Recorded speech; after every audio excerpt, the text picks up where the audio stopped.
Ser súper saludable es un estilo de vida. Me acompaña el productor musical, músico, productor ahora cinematográfico, Alejandro El Chino Perales, para platicarnos un poco sobre cómo entender el jazz, cómo introducirnos a esto y pues cómo empezarle. Alex, ¿cómo estás? Feliz año. Muy bien, feliz año, Adrián. Muchas gracias por tu invitación y felicidades por tu programa. Siempre muy fan de tu programa. Pues muchísimas gracias. Y nosotros fans tuyos.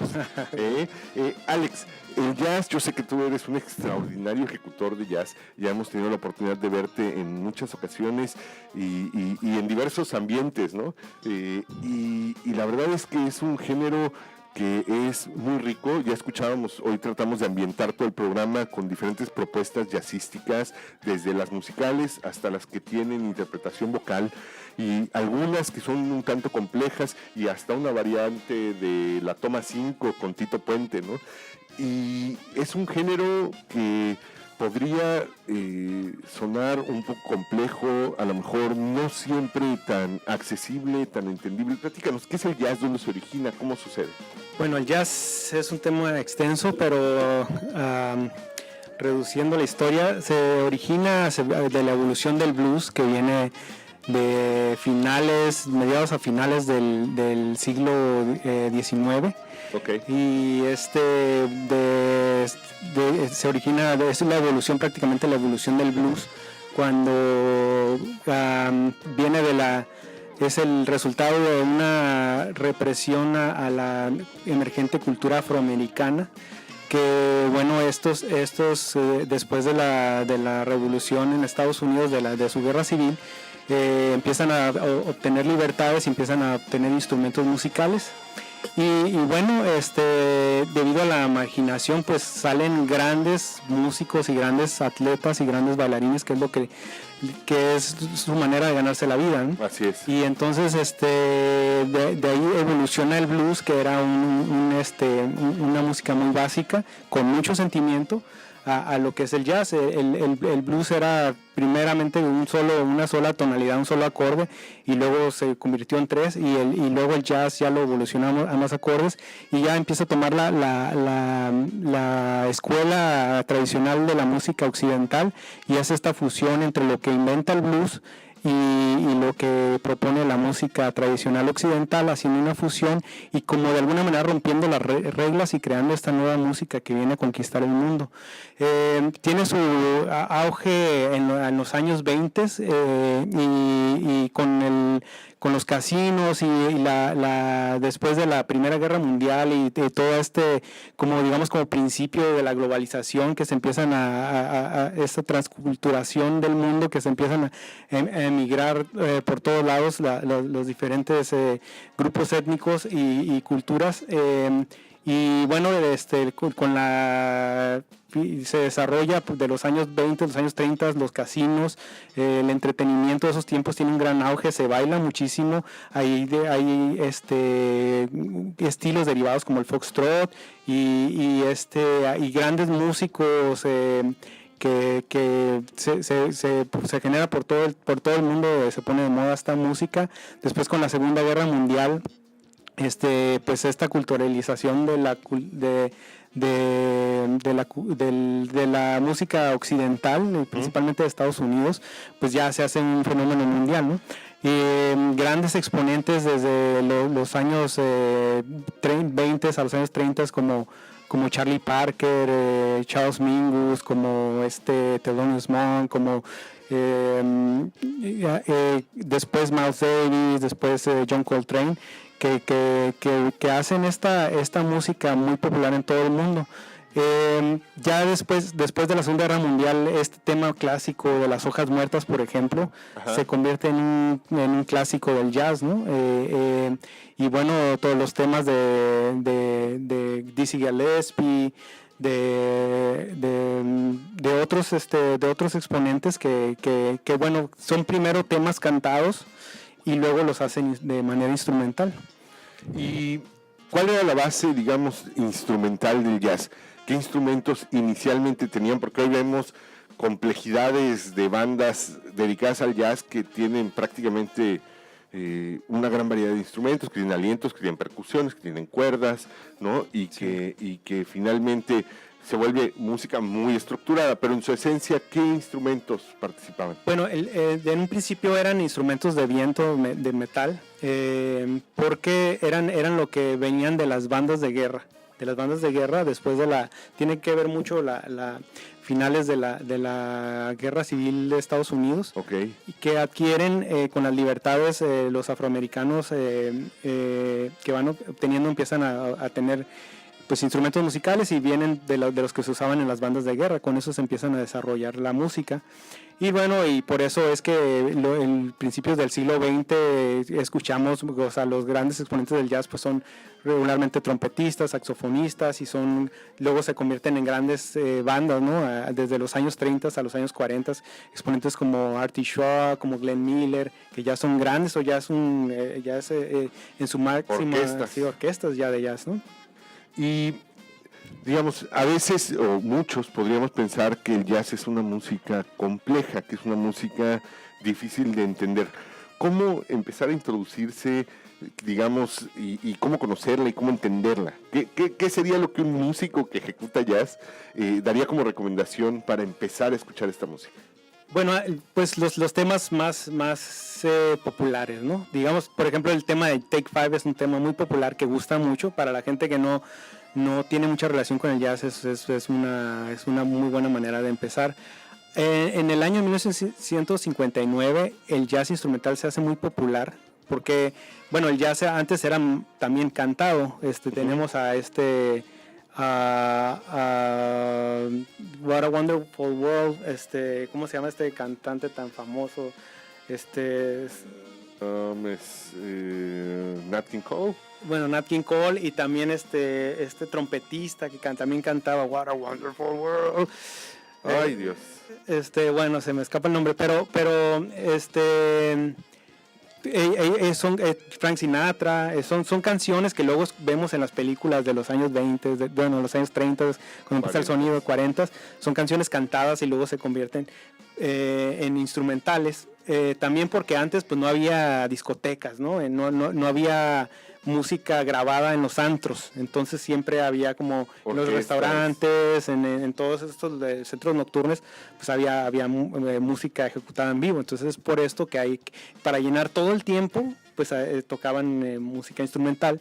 Y bueno, en 1959 vienen discos de tres exponentes muy importantes, que es Miles Davis, que es Dave Brubeck, y precisamente este disco de donde viene Take Five, y Charles Mingus, que hacen unos discos que ganan mucha popularidad.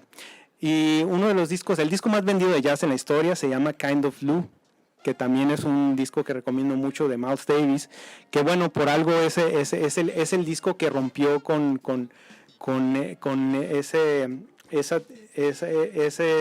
que rompió hacia la popularidad al público masivo. Okay.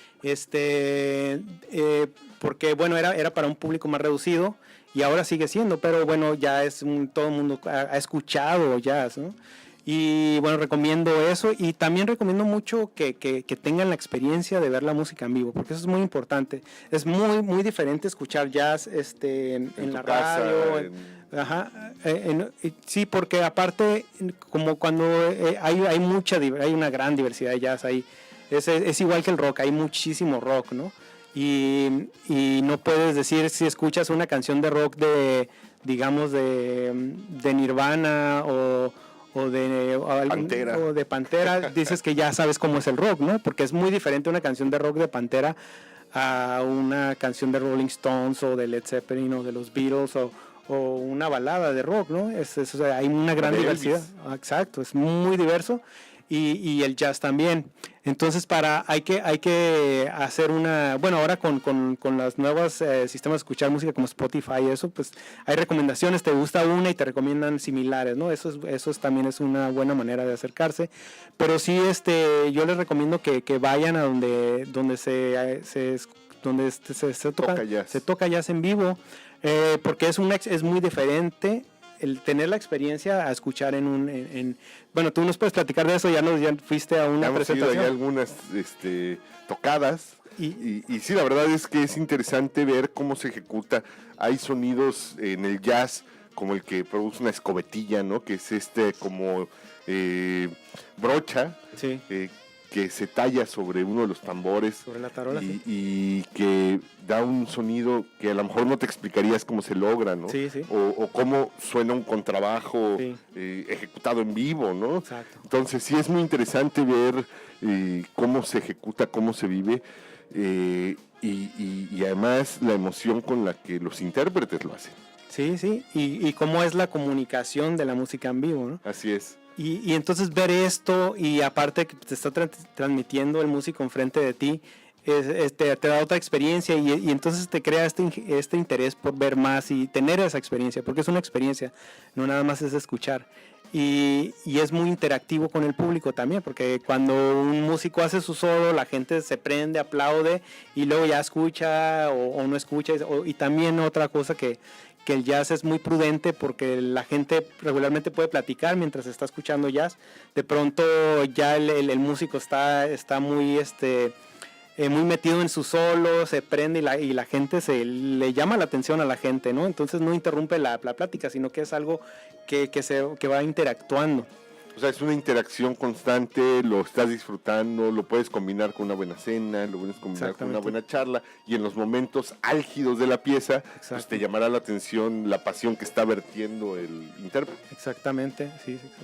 ¿Y qué está sucediendo con el movimiento de jazz en la ciudad? ¿Dónde se puede escuchar jazz? ¿Dónde se puede encontrar desde quizá lo menos complejo hasta lo más construido?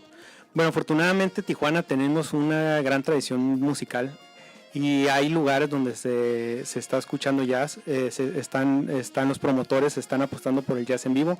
Uno de ellos es el Cine Tonalá, que son los jueves, tenemos jazz en vivo. El Praga ofrece jazz en vivo todos los miércoles, con el maestro Lupillo Barajas, un músico histórico, no nada más de la ciudad de Tijuana, sino del país, un gran guitarrista. Y hay los lugares estos donde hay food trucks en Telefónica, tienen los sábados. Y regularmente pues hay lugares que te sorprenden, y te das cuenta que hay música en vivo en lugares donde no te imaginabas, porque el jazz es muy práctico también para el empresario, porque en cualquier esquina se pone un trío, un cuarteto, y empieza a tocar, a diferencia de un grupo de otro tipo de música donde hay que poner las bocinas y toda la instalación. Como el jazz es más íntimo, llega el músico con su instrumento, y el saxofonista nada más saca su saxofón y vamos, empezamos a tocar. Hay propuestas, y que hemos visto, incluso una de ellas fue acreedora a un Oscar, que plantean el jazz como un constructo musical súper complejo, que requiere grandes ensayos, gran formación musical, y que además, bueno, plantea también gran calidad musical, ¿no? Como Whiplash, esta película que básicamente, que además es toda la interpretación de percusiones, toda la película va acompañada de percusiones, es por un baterista mexicano. No, esta bueno, la Whiplash es de una escuela de música, y que donde su examen final es interpretar este tema Caravan, que es de se me escapa el nombre, pero sí sí te dice mucho el proceso por el que pasa un jazzista, que es llegar a esta impecabilidad y este desarrollo rítmico, armónico y melódico, y sí te describe muy bien qué es por lo que pasa un músico para llegar a esos niveles, que realmente sí es es muy muy demandante por parte de los maestros, por parte de los compañeros, por parte del gremio musical. Y la que te referías, supongo, a Birdman. Sí, Birdman. De Alejandro González Iñárritu. Así es. Y con Antonio Sánchez, que es un baterista del DF, que se fue a estudiar a Berkeley. Y es el baterista mexicano más trascendente pues en la historia del jazz en México, ¿no? Es un gran baterista de Pat Metheny. Pat Metheny, guitarrista de los más famosos y exitosos en la historia del jazz. Y sí, es muy interesante la propuesta, como nunca se había hecho algo así. Musicalizar o ambientar toda una película completamente con percusiones. Completamente con la batería, sí, Sí. y tú ves la película y te transmite, te va llevando la cadencia de lo que estás viendo en pantalla y cómo te va transmitiendo perfectamente lo que está sucediendo A través del sonido, a través del sonido de la batería. El sonido de la batería es muy interesante y bueno, Antonio Sánchez es un genio. Bueno, y eso habla, digamos, o sea, ya platicamos un poco sobre lo simple que puede ser, lo íntimo que puede ser el jazz y lo complejo, ¿no? Al grado de acompañar toda una construcción cinematográfica, toda una propuesta cinematográfica, darle la intensidad, la intención, la emotividad que requiere solamente con percusiones de un baterista de jazz. Sí, y es que precisamente para llegar a esa intimidad hay que tener un nivel de musicalidad muy sofisticado, porque estar con un instrumento, desarrollando un tema enfrente de la gente, sin nadie cantando, o sea, no es por eso dicen que es el verdadero forma de arte, ¿no? El jazz, a truly art form que le llaman en Estados Unidos, porque es más que entretenimiento, es realmente, porque bueno, en la música se ve mucho esta parte del entretenimiento y la parte artística del show, exactamente. Y el jazz tiene que tener mucho desarrollo artístico, o sea, se va mucho por la parte artística más que por el entretenimiento. Digo, también hay jazz muy de entretenimiento, ¿no? Con digamos el Michael Bublé o estos cantantes que tienen más la imagen y que son grandes, o sea, también son grandes maestros y también su interpretación son altos niveles de complejidad pero tienen también esta parte de entertainment, ¿no? Así es, que no es meramente la propuesta musical y la propuesta musical que te mueve y que te lleva y que verdaderamente te puede clavar y te puede enloquecer y te puede apasionar, ¿no? Sí, es que también es como la música es un movimiento espiritual, ¿no? Es eso. Y entonces el jazz, siendo esta parte, cuando ya es más artística, pues se convierte en eso, ¿no? Hay un disco muy famoso de uno de los máximos exponentes del desarrollo melódico, que se llama A Love Supreme de John Coltrane. Okay. Y eso habla, ¿no? de una experiencia espiritual, A Love Supreme. Pues ahí están, ya pueden escuchar todas estas recomendaciones que nos está dando Alex, todos estos temas que nos propone, discos que nos propone, y bueno, para que si no los lograron anotar, descarguen el podcast y puedan consultarlo. Alex, rápidamente, ¿cómo va el documental? Muy bien, ya vamos, digamos que en un 80%, tenemos pues mucha gente interesada, estamos trabajando arduamente y estamos muy emocionados porque cada vez pues lograr sacar la historia de la música de Tijuana con los exponentes de los años 60, 70 que fueron Peace and Love, Love Army, Duk Duk, El Ritual, Pájaro Alberto, es una historia que tiene que ser contada y la gente que se está acercando pues está muy entusiasmada con el proyecto también y que lo queremos sacarlo este año, estamos echando todas las ganas para que así sea posible. Y pues veremos qué pasa. Pues ya estaremos pendientes. ¿Y qué nos tienes para próximas fechas? ¿Vas a tocar en algún sitio? ¿Dónde vas a estar? Por lo pronto estoy en la parte de producción. Casi siempre empezando el año me clavo en los proyectos de producción y de ahí por unos proyectos que les compartiré muy pronto, porque por hacer en el Instituto de Cultura de Baja California. Y ya por el más o menos mes de febrero empezamos a estar tocando en lugares, pero sí también estamos buscando nuevos espacios. Es importante ir a diferentes lugares de la ciudad.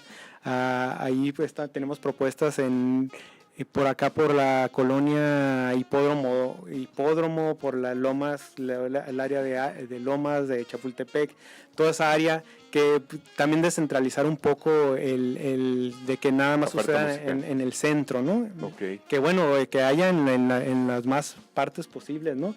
También ahora el Centro de Artes Musicales pues está sacando nuevos alumnos, y también es interesante ver a los músicos nuevos que están surgiendo en la ciudad, músicos jóvenes de 20 años, 21, 22 años, que están estudiando la carrera, la licenciatura en Música Popular Contemporánea en el Centro de Artes Musicales, que ya también se están haciendo en el lugar del Nopal un miércoles de cada mes, y podemos ver a estos nuevos exponentes. ¿Dónde pueden seguirte, Alex?